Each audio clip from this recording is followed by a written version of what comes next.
partir da sala de conferências da Universidade Católica de Angola, em Luanda, aqui edifício de extensão universitária desta universidade, onde vai acontecer dentro de instantes a apresentação do estudo sobre governação, democracia e eleições, bem como também a componente económica. É um estudo feito por académicos angolanos, que são então os representantes do Afrobarómetro em Angola, e estes estão representados pela, digamos, instituição Ovilongua, que é, para já, uma das organizações que tem estado a trabalhar nesta perspectiva de estudos sobre, de um lado, aquilo que são as implementações das políticas e de outras ações do governo, para mais dados no sentido do enquadramento. Temos então o Dr. Carlos Pacatolo, que é da Ovilongua.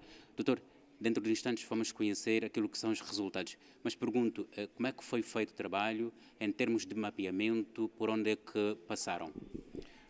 Boa tarde, obrigado pela oportunidade. Efetivamente, dentro de instantes, nós vamos apresentar os resultados do nosso estudo de opinião pública, o segundo do Afrobarómetro em Angola, porquanto em 2019 foi realizada a primeira recolha de dados e agora, do dia 9 de fevereiro ao dia 8 de março, fizemos a recolha da segunda ronda. O Afrobarómetro é uma organização pan-africana que faz estudos de opinião pública sobre a qualidade da governação e da democracia nos países africanos. A Ovilongua juntou-se a essa grande família, que tem mais de 22 anos no continente, em 2019, e, da parte de Angola, a responsabilidade da recolha desses dados, obviamente, recai a essa equipa liderada pelo David Boio e por mim que estou a falar. A nossa amostra é nacionalmente representativa. Isto significa que nós selecionamos aleatoriamente os respondentes ao nosso inquérito a partir daquilo que é a população que está na base do INE. Nós vamos ao INE, solicitamos a projeção da população para 2022, população adulta, isto é, 18 anos ou mais, e a partir desse extrato nós distribuímos a amostra proporcionalmente ao peso da população que existe em cada província. Esse é o primeiro nível de estratificação.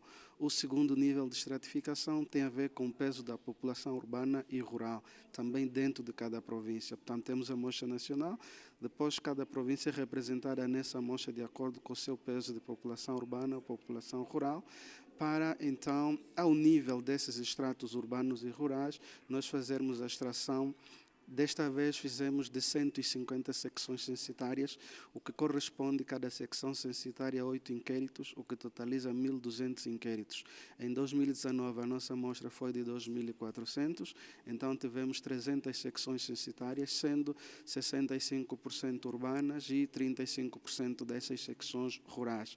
Uma vez nas secções censitárias, obviamente com os mapas fornecidos pelo Instituto Nacional de Estatística, os nossos inquiridores, também com procedimentos aleatórios, escolhem os agregados que vão ser objeto de inquirição, e dentro do agregado, quando a entrevista é com um homem, alistam-se todos os homens que habitam naquela residência. Estamos a falar de residentes habituais, não hóspedes. Imagina que numa residência tem 5 homens e a entrevista é para ser feita com um homem, a primeira minha. Então eu vou alistar esses 5 homens no tablet, e o tablet também, através de um software aleatório, escolhe o selecionado para responder ao inquérito. Uma vez selecionado, obviamente pergunta se está em casa, se está disponível para responder ao inquérito. Estando em casa e tendo disponibilidade, responde ao inquérito. Estando ausente, mas com possibilidade de voltar em tempo útil, o inquiridor agenda a entrevista e parte para a sua segunda entrevista no segundo agregado. Então, nós temos o cuidado de não substituir respondentes. No caso de impossibilidade de todo, nós não substituímos respondente, mas substituem-se agregados familiares. Okay? Então, são esses vários níveis de aleatoriedade que garantem robustez, a qualidade da amostra que nós usamos. Obviamente, uma amostra robusta também permite ter dados robustos, e dados robustos nos permitem leituras robustas, cuja a extrapolação é mais confortável para o universo de que a amostra é uma parte. Portanto, o universo, estamos a falar a totalidade da população angolana. Esses estudos, obviamente, são importantes para os tomadores de decisões, esperam que pelo menos venham a ser considerados.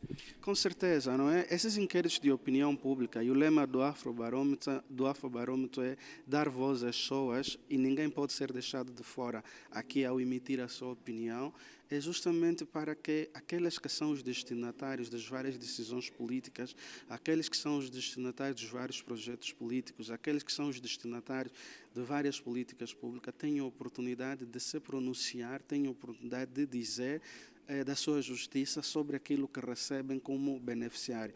E uma vez que eles se pronunciam, nós obviamente com recurso a técnicas de estatística, aqui com o SPSS, nós fazemos o tratamento desses dados e divulgamos para que os decisores possam ter informação sobre a reação, sobre a percepção, sobre a atitude que o destinatário deixou e decisões têm em relação àquilo que ele faz. Mas também não só os decisores públicos, estamos também a olhar para acadêmicos, aqui nesse nível estamos a olhar para investigadores, mas também estamos a olhar para os próprios estudantes que estão, seja em nível de graduação, seja em nível de pós-graduações, que reclamam de ausência de dados. Nós, então, damos aqui uma oportunidade de terem dados estatísticos válidos, com uma qualidade que não tem igual no país. Como fiz referência ao Afrobarômetro, tem história no continente, é uma organização pan-africana apartidária que só faz inquéritos de opinião. Já vai na sua 9ª ronda, começou em 1999. Nós é que chegamos só em 2019 nessa grande família. Então, organizações da sociedade civil, parceiros de cooperação,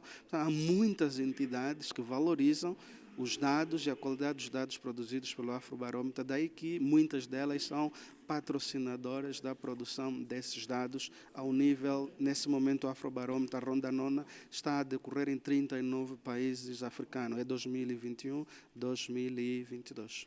Como é que foi? Difícil ou nem tanto fazer esse trabalho? Desafiante.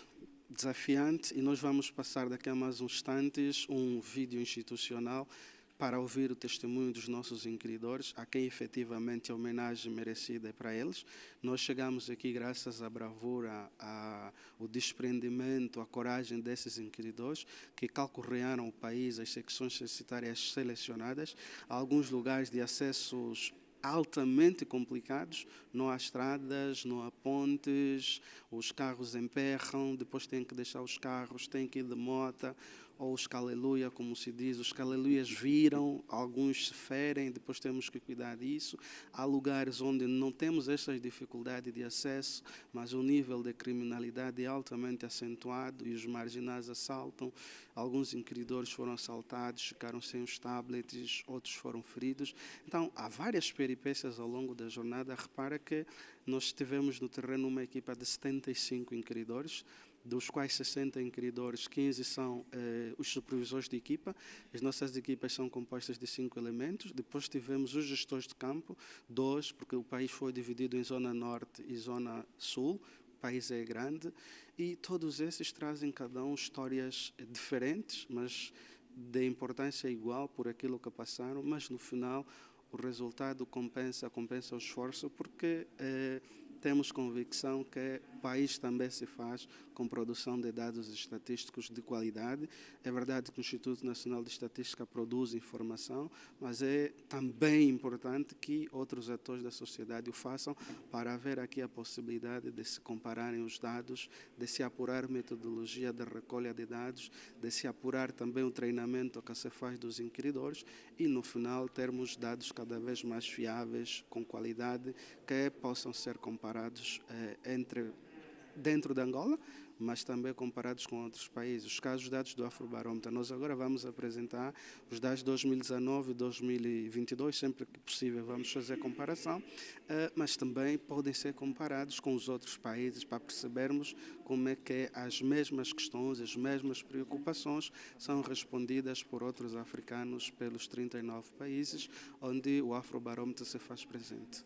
Doutor Carlos, muito obrigado. Vamos então daqui a pouco ficar por dentro daquilo que são os resultados. Nós agradecemos a oportunidade e vamos começar. Muito obrigado.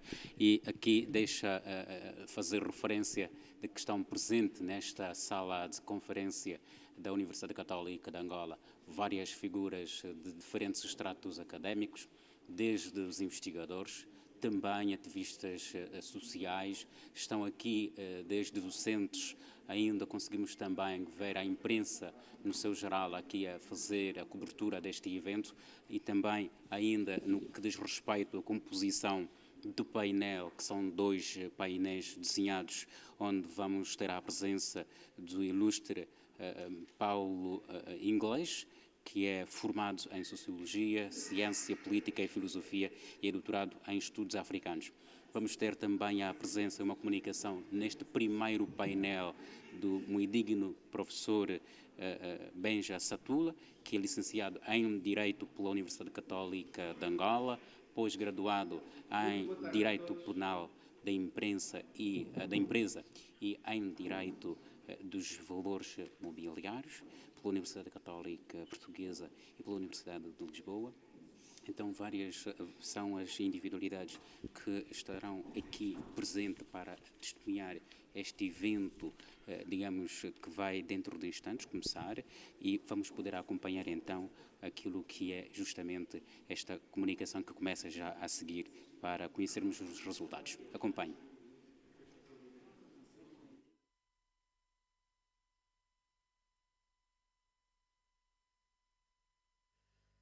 Renovados votos de boa tarde a cada uma e a cada um dos presentes aqui na sala. Pedimos desculpas pelo atraso de 20 minutos da hora marcada, mas estamos em condições de começar com a nossa conferência, que nos reúne aqui hoje nesse espaço sobre governação, democracia e eleições. Da parte da organização, David Boio e Carlos Pacatolo agradecem penhoradamente a presença de cada uma e de cada um de vocês aqui nesse espaço. Para ganharmos tempo, eu vou convidar então o David Boio, que vai moderar o primeiro painel, a vir aqui para cima. Vou convidar também o Paulo Inglês e o Benja Satula para ocuparem os seus lugares. Nós escolhemos este dia e esta oportunidade para apresentar os resultados do inquérito realizado pela Ovilongo Estudos de Opinião Pública, na qualidade de parceira nacional do Afrobarômetro, uma equipa vasta que andou o país desde 9 de fevereiro a 8 de março. Recolhemos 1.200 inquéritos, todos eles validados, e no dia 22 de abril começamos com o processo de divulgação desses resultados, com os nossos comunicados de imprensa. Tiramos um no dia 22, outro no dia 28, e agora no dia 3 saiu um, e hoje mesmo, depois da conferência, vai sair o 4º comunicado da imprensa. Temos alguma convicção que esses comunicados vão chegando através do WhatsApp, e a maioria dos presentes já deve ter tido a oportunidade de olhar para aquilo que são os dados que estamos a partilhar com todos. Então, esse é o primeiro evento grande de divulgação. Nós começamos essa caminhada em 2019, na altura, a 8ª ronda do Afrobarômetro. Nós entramos pela primeira vez, mas o contexto Covid em 2020 não nos permitiu fazer este encontro grande. E agora, em 2022, na 9ª ronda do Afrobarômetro, nós recolhemos pela segunda vez os dados. Então, são esses dados de 2022, e lá onde se tornar necessário, vamos fazer comparação com os dados recolhidos em 2019, para termos alguma ideia das tendências, de como é que as coisas estão, se melhoramos numas coisas, se pioramos noutras coisas. Então, é esse propósito que nos congrega. Para este primeiro painel, o Benja vai nos falar sobre a integridade das instituições e o exercício da autoridade política, e o Paulo Inglês vai nos falar sobre democracia e verdade eleitoral. Eu vou só pedir à organização que passe um pequeno vídeo que nós temos para partilhar convosco de como nós chegamos até aqui. São depoimentos da equipa que trabalhou conosco, são 75 inquiridores que andaram pelo país. Então, faz favor, se o vídeo estiver pronto, pode passar.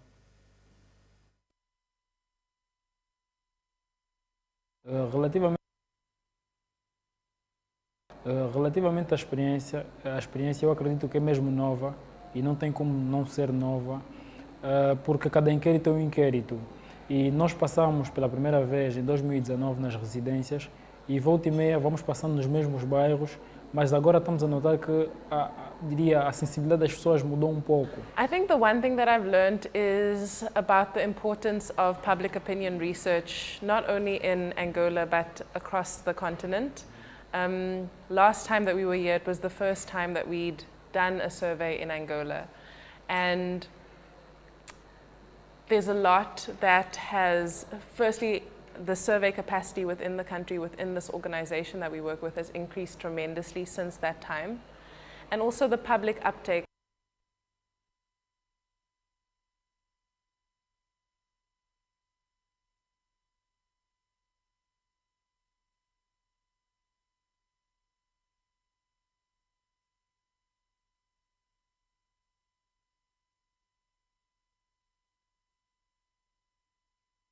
Passando nos mesmos bairros, mas agora estamos a notar que a sensibilidade das pessoas mudou.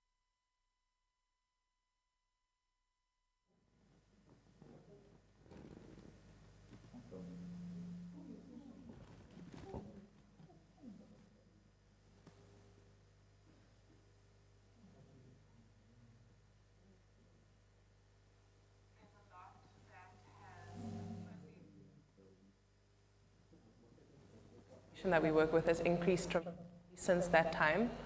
And also the public uptake of our results, the public engagement with our results has really demonstrated the importance of this work here, but also continentally. Neste processo eu me sinto mais preparada, tenho menos ansiedade e tenho mais conhecimento do assunto que estamos a tratar. E é bem mais fácil. Agora vejo que há uma outra experiência, já conheço o que eu vou fazer, então estou melhor informado e pronto para fazer o trabalho. A vantagem que eu encontro neste novo é já ter tido passado por alguns bairros e já sei mais ou menos como lidar, já não sou novata, já sei como abordar diante de uma situação que vou encontrar gangues, já sei ler muito bem, graças a Deus, os mapas, porque a formação, a primeira e a segunda, só vieram complementar. Para mim, em partes, a pesquisa significa tomar contacto com outras realidades. Embora vivamos todos em Angola, mas volta e meia não conhecemos todo o país. E você aprende a conhecer outras vivências. Enquanto vamos fazer as entrevistas, temos acesso também à realidade daquelas pessoas naquela circunscrição em que vivem. Então, acho que este processo significa o descobrimento de novas vertentes a nível social do povo angolano. E também em parte, de como funciona a nossa política e a percepção que as pessoas têm da política no geral. O principal desafio foi entrar em bairros perigosos, porque quem lidera ali não é a administração, não são os policiais, são os próprios marginais. É para também conhecer áreas que praticamente a televisão não mostra. Há municípios e comunas onde nós vamos que não chegam viaturas. Nós, por vezes, temos que deixar a nossa viatura num determinado local e perpetrar a pé. Temos que andar mesmo e chegar lá. E volta e meia, já houve situações em que nós fomos obrigados a sair de um lado para o outro por intermédio de uma canoa. That's challenging to answer, but I would say I don't know that much about the cultural context and the historical context of Angola, but my assumption is that it's more to do with the political context at the moment and fear people have at the moment with speaking out and speaking against the government. For me and for Afrobarometer as a whole, I think it's incredibly important. I think Angola has been, in the previous round, it was the only additional country that we did, and the main goal for Afrobarometer is to give the public a voice in policy making. And the fact that 2019 was the first time that Angolans had that opportunity is such a huge accomplishment that we managed to get that done. So I think that it's very important to know that we are still able to do a survey here, and that people do indeed have a say when in countries that we aren't able to survey at this point for various reasons, that opportunity isn't provided to the average citizen.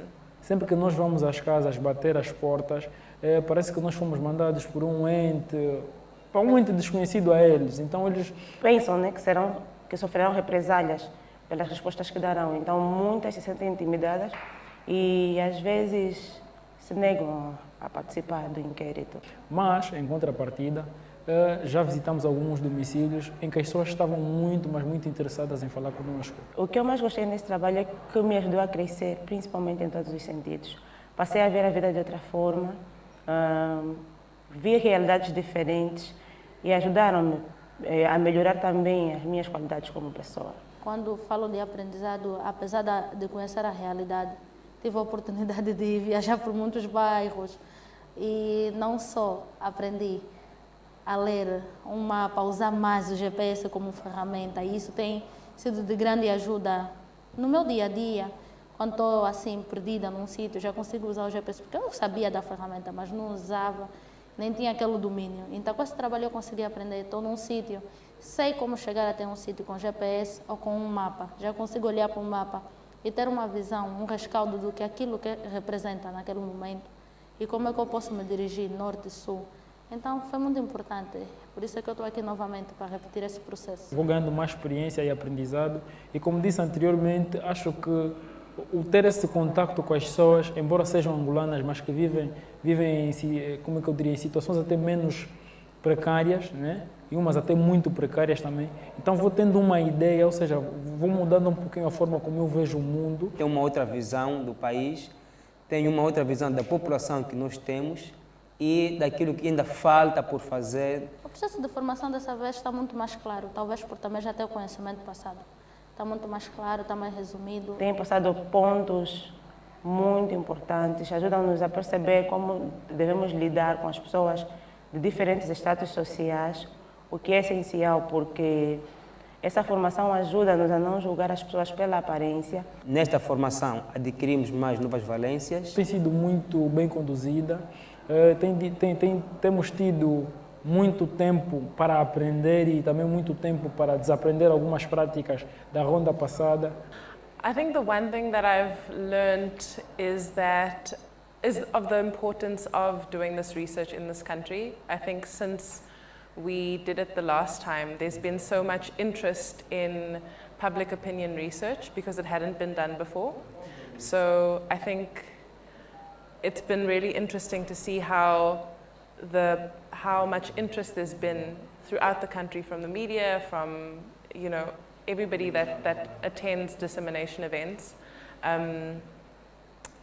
That because this type of research didn't exist before. I think it's been really lovely working with Ovilongwa. I must say that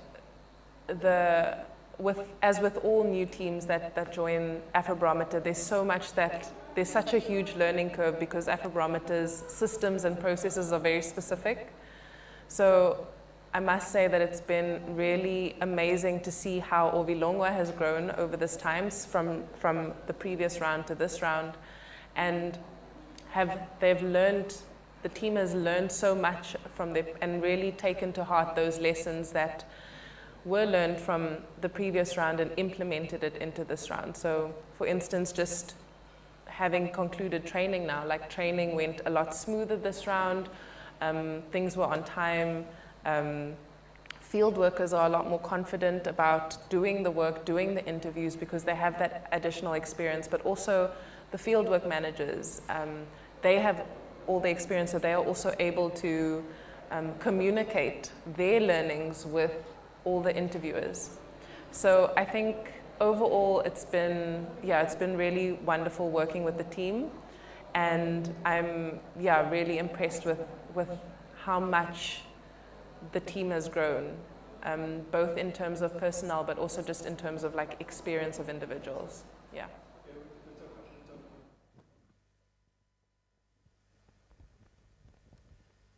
Obrigado pela vossa atenção e paciência. Eu passo a palavra ao David.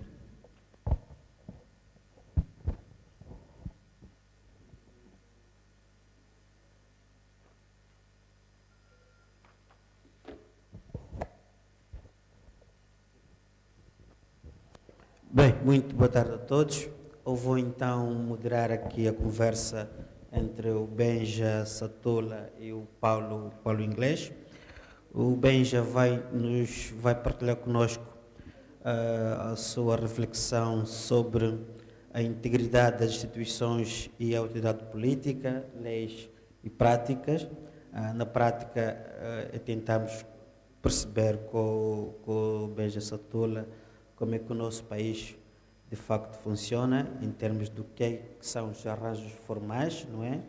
E o que é que no final do dia realmente as coisas acontecem em termos políticos.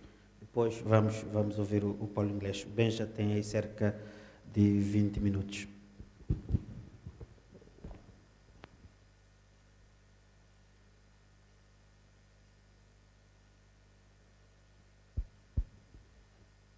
Muito obrigado a todos, muito obrigado, David. Quero saudar a todos que estão aqui, quero agradecer o convite e dizer que, sim, rapidamente, quando fui desafiado a falar sobre isso, eu pensei... Nós somos o que comemos, né? E pensei em centenas de reflexões que concidadãos nossos têm estado a fazer sobre a realidade do país, né? E pensei o que é que de facto deveria partilhar, o que é que interessa partilhar que não seja mais do mesmo, né? Porque no fundo é isto que interessa, que não sejamos repetitivos naquilo que dizemos. E lembrei-me então de uma inscrição que anda nos textos da Fundação dos Estados Unidos da América, que é os anjos não governam e os homens não são anjos. Se os anjos governassem, não era preciso criar aqui mecanismos de controle, porque são anjos. Se os homens fossem anjos, igualmente não precisaríamos criar mecanismos de controle. Entretanto, mas os anjos não governam e os homens não são anjos. Por isso, os homens são falíveis. Por incrível que pareça, nós, quando falamos de Angola, do nosso país, que todos nós amamos, cada um ama do seu jeito, há uma coisa que devemos todos refletir. Provavelmente nem todos tenhamos noção plena disto. Há uma coisa que se chama aqui entre nós ordem superior. E esta coisa que se chama ordem superior não é de hoje. Eu, nas minhas investigações, como sabem, sou um amante do processo penal, há uma coisa que se chama maio, por acaso estamos em maio, 27, ainda não chegamos lá, de 77, né? Porque 27, 77 é uma coisa conhecida, temos aí 3 setes presentes, ainda não estamos lá, mas a ideia é que no 27 de maio, antes e depois, aconteceu uma coisa que é fantástica, que até hoje continua, que é o chefe é que manda, o chefe é que diz, e a partir daquilo que o chefe diz, tudo o resto se suspende. Não há lei que se cumpra, não há Constituição que prevaleça. O que prevalece é a vontade do chefe. E isto aconteceu assim em 77. E de lá até cá, muitos dos atores diretos, algozes ou vítimas de 77, também estão nas estruturas de poder. Estão na Assembleia Nacional, estão no Executivo, sempre lá estiveram nas estruturas partidárias, mas a consciência está sempre lá, o chefe manda mais. A palavra do chefe é ordem. E quando nós pensamos nisto, por mais que tentemos dissociar isto, nós estamos a caminhar para isto. E, no fundo, aqui é uma questão que vale a pena levantar e um questionamento que vale a pena fazer. Quando, na verdade, nós falamos de integridade das instituições, estamos a falar de quê? E eu nem vou entrar em considerações éticas ou sociológicas, porque isso é tarefa do Paulo. Só na própria ideia da lei. Imaginem que uma pessoa cria uma lei. Ninguém pode andar à esquerda, né, num veículo automóvel. Entretanto, quem cria a lei anda à esquerda do veículo automóvel, né, com o seu veículo automóvel. Ninguém pode andar fora de mão. Entretanto, quem cria a lei, quando está apressado, anda em fora de mão e ninguém lhe trava. Okay? Qual é o problema da integridade? Há um relatório da Ernest Young sobre a integridade das instituições, que a frase, eu vou roubar, só preciso da frase que eles têm.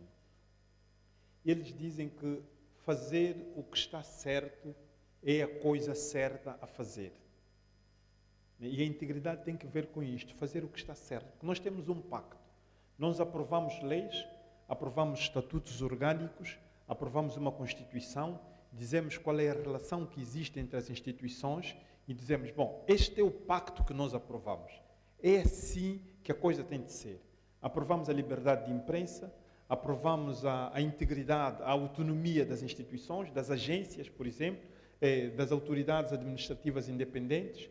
Dizemos que as instituições, os tribunais são independentes, a Procuradoria-Geral rege-se por o critério da objetividade, o titular do cargo ministerial tem competências delegadas para fazer aquilo. Mas na prática o que é que acontece? Nós aprovamos uma autoridade da concorrência. E na prática o que é que acontece? A autoridade da concorrência não é uma verdadeira autoridade. Porque quando vai aplicar normas do seu próprio estatuto, alguém que lhe diz, não, nisto aqui deixa estar, não apliques. Okay. Eu digo que o tribunal é independente, mas quando o tribunal vai decidir de forma independente, alguém chama o juiz e diz assim, olha, o senhor tem que ter cuidado porque isto aqui tem que ver com causa da nação, é uma razão da pátria, fala superior, não deixes esse senhor sair. A Procuradoria rege-se por critério de objetividade. E o procurador vem dizer assim, não estamos a encontrar aqui mecanismos de acordo com fulano de tal. Depois alguém diz, não há acordos nenhum com fulano a fazer. E a Procuradoria volta para trás. E a questão é, onde é que está a lei? Como é que nós vamos discutir a integridade das instituições? Por que é que as pessoas que estão lá, as pessoas que são providas, não exercem efetivamente, não atuam conforme a lei? Por que é que a prática é distante da lei? Mas quem é que aprova a lei? É quem está no poder, porque as leis, na maior parte das vezes, são aprovadas por maioria qualificada, né? De uma determinada maioria. E por que é que esta maioria não cumpre a lei? Então, isto leva-nos a um questionamento diferente. Por que que existem as leis? Para que existem as leis?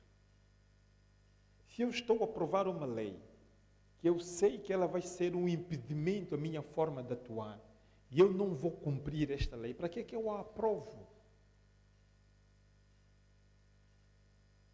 Mas por que existe o poder? Por que se exerce o poder? Ao serviço de quem é que está o poder?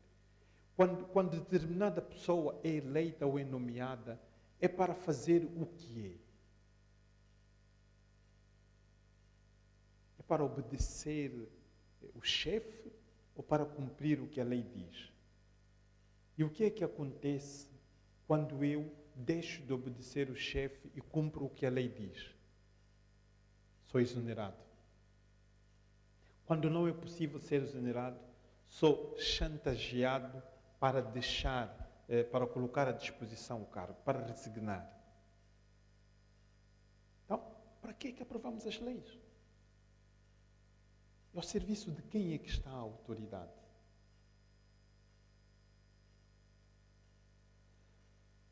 Porque nós olhamos para, há muitos titulares de departamentos ministeriais. Outro nome que nós demos aos ministros. Entretanto, mas a quem é que ele obedece? quem é que o ministro obedece? Diz-se que há uma desconcentração, há uma delegação de competências. A partir do decreto que delega, há uma delegação de competências. Mas a quem é que ele obedece? E por que é que ele exerce esse poder? Até que ponto é que nós podemos dizer que, de facto, as pessoas que são nomeadas, as pessoas que são eleitas, exercem a sua função com integridade, com isenção, com imparcialidade e tendo em conta um nome muito bonito que as normas administrativas dizem, persecução do interesse público. Mas o que é persecução do interesse público? É o que a lei diz ou é a vontade do chefe? Porque nós, quando estamos a refletir sobre a integridade das instituições, devemos pensar efetivamente nisto. Quer estejamos lá, quer não estejamos. Quer sejamos meros espectadores, quer sejamos autores diretos. O que é que nós estamos a fazer? Eu digo-vos honestamente que nós, enquanto país, estamos muito longe, mas muito longe da integridade, de fazer o que está certo enquanto coisa certa a fazer. Estamos muito longe por quê? Porque a nossa lógica não mudou. A lógica do exercício do poder em Angola, do poder político em Angola, do exercício da autoridade em Angola não mudou. É a mesma lógica desde 1975. Vamos perguntar, mas porquê?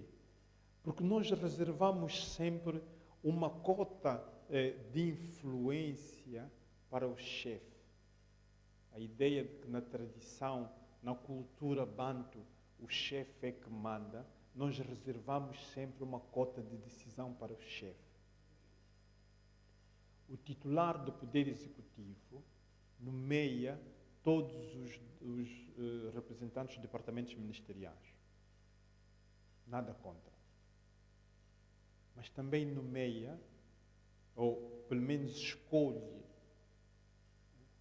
todos os titulares dos órgãos de controlo da Inspeção-Geral do Estado, da Administração do Estado, com ele. Ele é que escolhe, dentre os eleitos para o titular do Tribunal de Contas, é ele que escolhe. Dentre os 3 eleitos para o Tribunal Supremo, é ele que escolhe. Dentre os 4 que ele indica, um é o presidente do Tribunal Constitucional, ok? É ele que nomeia, noutra qualidade, o comandante-geral da Polícia Nacional. É ele que nomeia, noutra qualidade, o chefe de Estado-Maior-General das Forças Armadas, mas também nomeia o chefe de Estado-Maior do Exército e dos 3 ramos do Exército. É ele, por delegação direta ou não, que nomeia o governador do Banco Nacional. Okay? É ele que nomeia os responsáveis das agências independentes, do Banco Nacional, da ARCEG, da Autoridade de Regulação da Concorrência, da Autoridade Reguladora dos Dados, de todas as autoridades, é ele que nomeia. Pronto. Em última instância, ele tem uma reserva de controlo absoluta. Então, o que é que nós temos? Como é que nós conseguimos, de facto, assegurar que as pessoas exerçam com integridade? Mas mais do que isto, quando fugimos à lógica, por exemplo, vamos falar aqui de eleições, a lógica que está baseada na Constituição da Comissão Nacional Eleitoral é a lógica do partido que ganha. Quem ganha tem mais representantes na Comissão Nacional Eleitoral. E por isso mesmo também tem algum poder na escolha do presidente da Assembleia, da Comissão Eleitoral. Não, mas não é ele que escolhe. Sim, é a Assembleia Nacional, de que constitui a base maioritária, o partido que ganhou, e depois é o Tribunal de que o presidente do tribunal e do conselho é, em última análise, um dos 3 indicados por ele. Como é que nós vamos assegurar a integridade das instituições? Como é que vamos assegurar que a prática, quando a prática é contrária à lei, como é que vamos assegurar que a prática se adeque à lei? A lógica da comissão eleitoral é a lógica, por exemplo, da Autoridade Reguladora da Comunicação Social. É a mesma lógica. Quando a lógica não é de indicação direta, a lógica é de base partidária. Bom, se não é de indicação direta, é de base partidária. Ao fim e ao cabo, o que é que estamos a dizer? O partido que ganha eleições tem o controlo de todas as instituições. Bom, e o chefe do partido que ganha as eleições tem a sua vontade, sobrepõe-se à vontade de qualquer cidadão. Como é que nós vamos assegurar a integridade das instituições? Até que ponto é que a integridade das instituições, na lógica, eu estou aqui a traçar um patamar do fazer bem é a única coisa certa a fazer. Bom, até que ponto é que nós conseguimos perceber que as nossas manifestações enquanto cidadãos têm influência nas decisões que se tomam? E quando é que eu consigo exigir que uma autoridade qualquer cumpra a lei? E se a autoridade não cumprir? E se não cumprir, o que é que eu faço? Eu utilizo os mecanismos legais que estão ao dispor. Mas os mecanismos legais que estão ao dispor vão parar aonde? Vão parar nas instituições cujos titulares são indicados pela pessoa a quem nós estamos a questionar a decisão. Como é que vamos assegurar que a prática seja conforme a lei?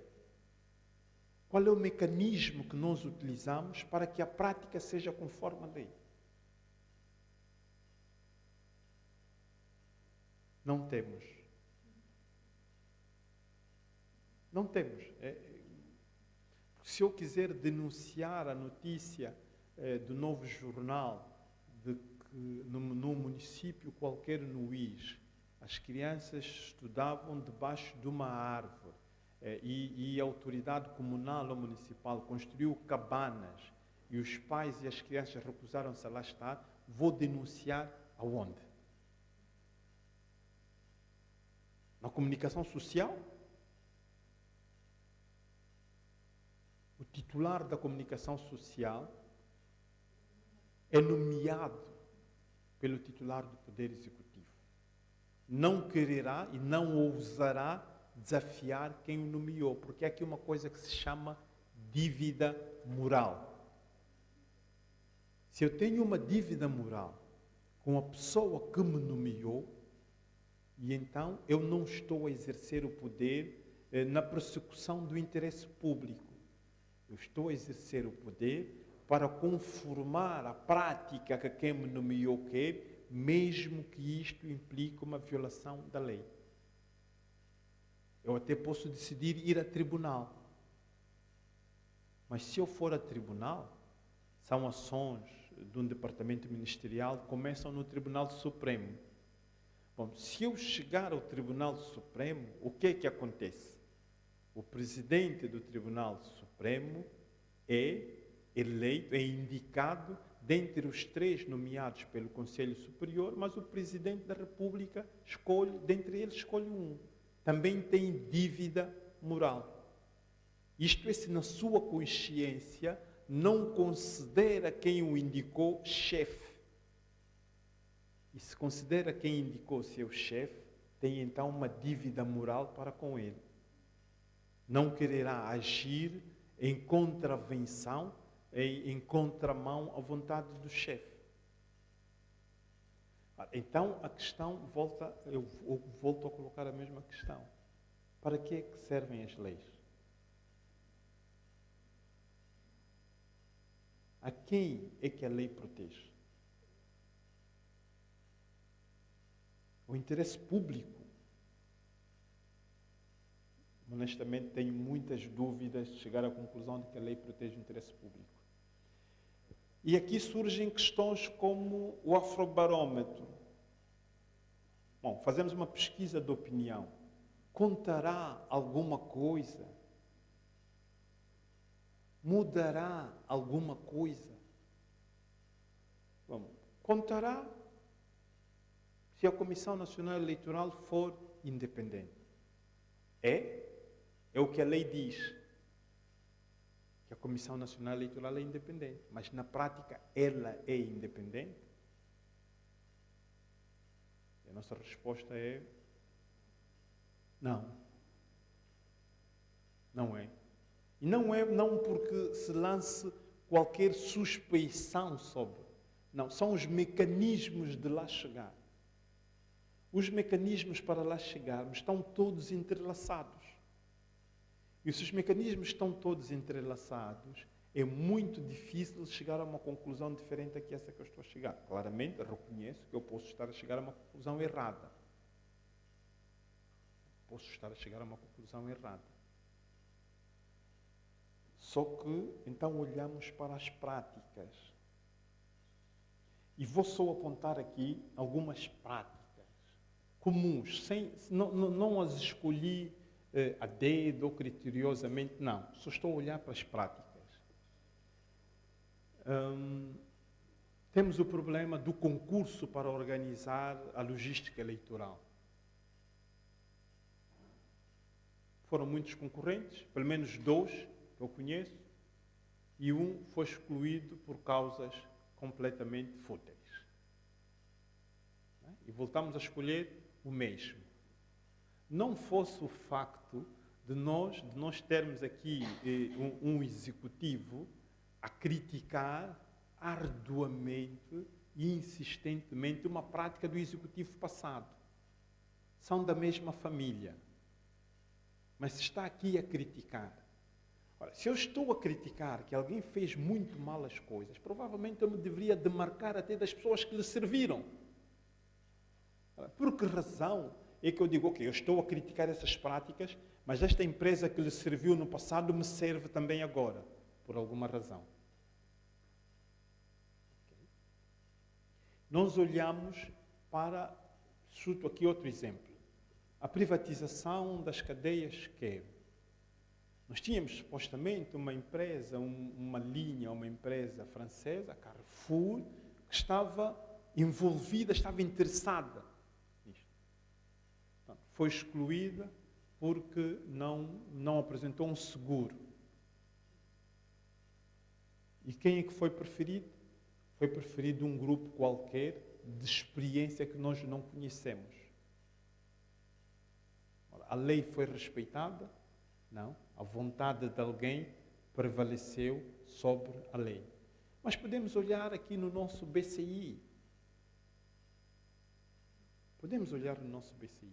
28 milhões de dólares para o BCI. Os próprios funcionários dizem, o nosso edifício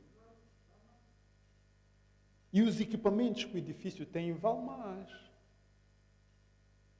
E por que é que vendemos o BCI a 28 milhões? Isto aproveitou o Estado? Pior, é que houve concorrentes que foram afastados porque não são do ramo. Mas quem venceu é do ramo financeiro? Também não é. Por que será?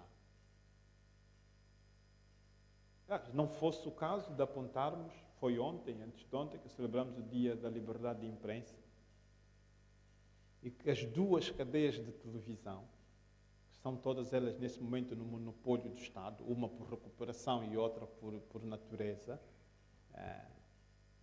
estiveram a fazer debates sobre a pobreza e sobre...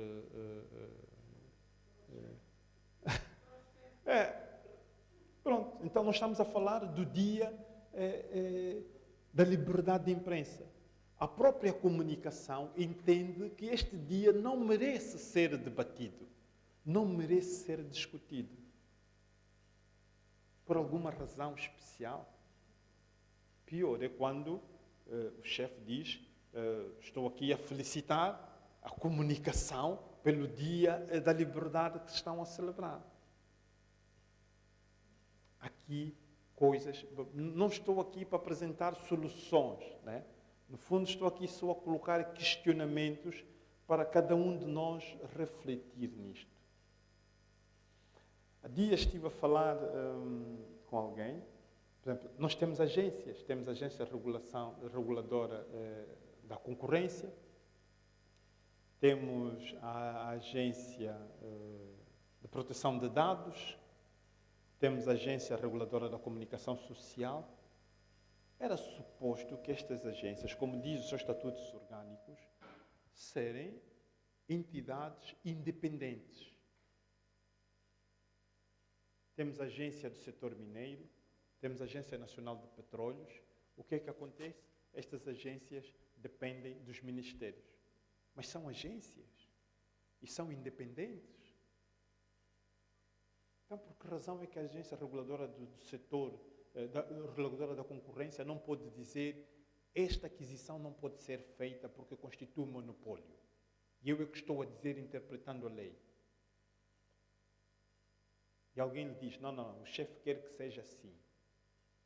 E a agência faz. A Agência Nacional de Petróleos quer dizer: isto aqui é um monopólio, não vale a pena. Ele diz: não, compra isto porque o ministro quer que assim seja.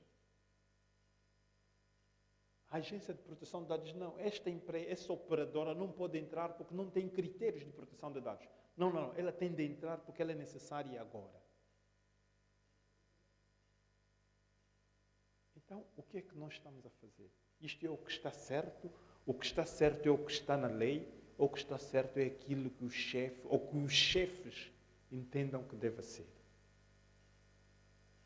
Onde é que nós podemos encontrar os mecanismos check and balance? Né? Onde é que nós encontramos? Que entidade é que nós podemos dizer: esta entidade está aqui? De facto, a forma de provimento e do controlo é completamente isenta e não depende, nem sequer a sua decisão pode ser perigada pela autoridade que o nomeou. Infelizmente, não temos isto. Por isso é que estamos muito longe de chegar a uma conclusão que as nossas práticas estão conforme a lei. E por isso mesmo, as nossas instituições são íntegras na perspectiva de cumprirem escrupulosamente o que a lei diz. Não posso chegar a essa conclusão. E peço perdão se alguém chegar à conclusão contrária. Muito obrigado.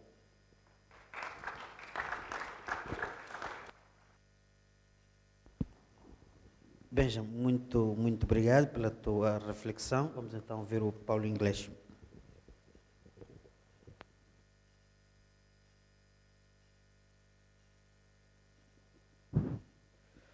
Ora, muito boa tarde mais uma vez também. O ideal seria se eu falasse primeiro e depois tu. Não é porque eu queria justificar a presença de leis, mas era justamente dar o contexto a partir do qual as leis são pervertidas ou não cumpridas, não é?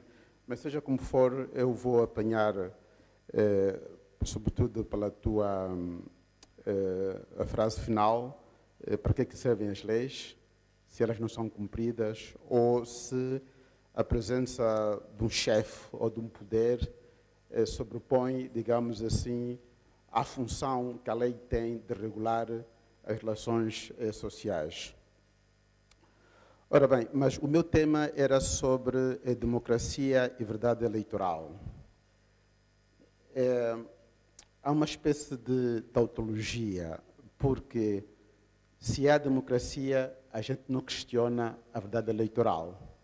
Então, quando tem que se perguntar sobre a verdade eleitoral, estamos a pressupor que alguma coisa não vai bem com a democracia. Sendo assim, o problema não é sobre a verdade eleitoral, o problema é sobre a democracia. Não é?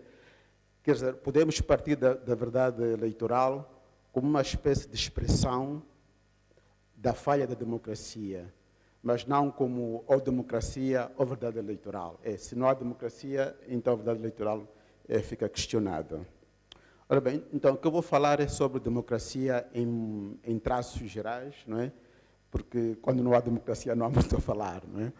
Mas o meu ponto é o seguinte, quando se fala de democracia, normalmente a gente pega na definição clássica como o governo da maioria. Esta versão de como a gente apresenta a democracia pode ser funcional, mas depois na prática retira o conteúdo do que é importante para percebermos a democracia. A democracia, no fundo, a gente pode ver como uma espécie de condição que torna possível a negociação dos nossos interesses no cotidiano. Quer dizer, no fundo, trata-se de que nós, enquanto indivíduos, grupos, pode ser grupos de empresários, associações, grupos regionais, étnico-regionais, cada um de nós tem os seus interesses.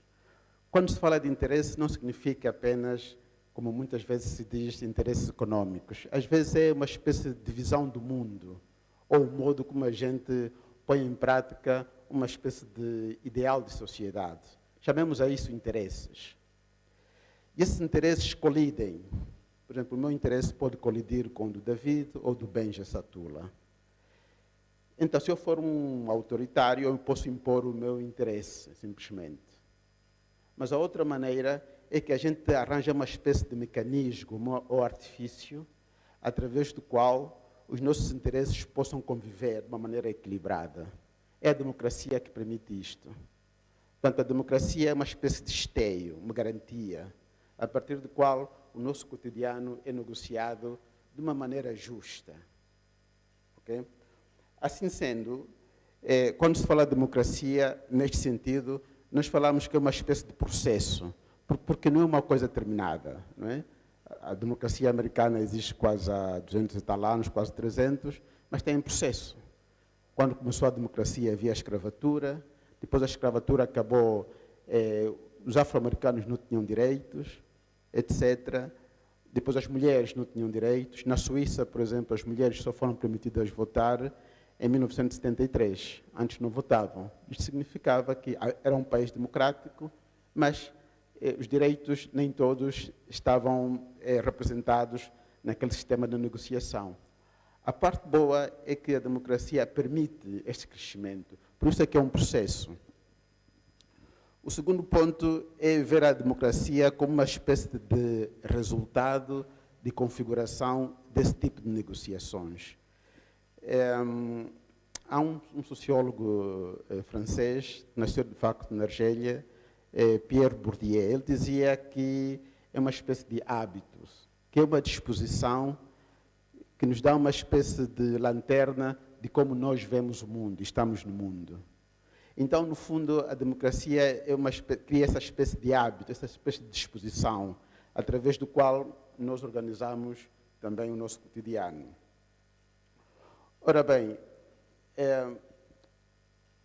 a parte boa é que nós precisamos de instituições, porque depois a própria história levou a isso, que é uma espécie de intermediação no modo como nós negociamos os nossos interesses. Não é? Por exemplo, os partidos políticos podem ser isso, não é? E outras instituições. Os tribunais também podem ser. Então, neste processo de construção da democracia, nós vamos construindo instituições, vamos constituindo os mecanismos desta tal negociação, que é contingente, quer dizer, que tem limites. Não é? Agora, um dos problemas, por exemplo, agora por causa da guerra da Ucrânia e a Rússia, as pessoas, sobretudo, que têm esta atração por Putin, criticam a democracia ocidental, liberal, porque dizem que também tem coisas más. Não é? Quer dizer,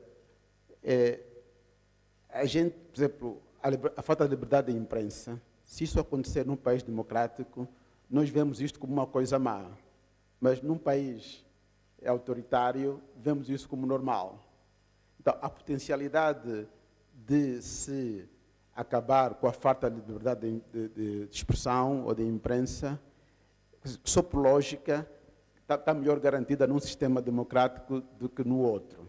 Se nós pensarmos que a liberdade de expressão é uma coisa boa. Okay? Então, depois do resultado que eu disse, temos a democracia como um sistema. No fundo, quando a gente diz sistema democrático, estamos a falar de um mecanismo de reprodução.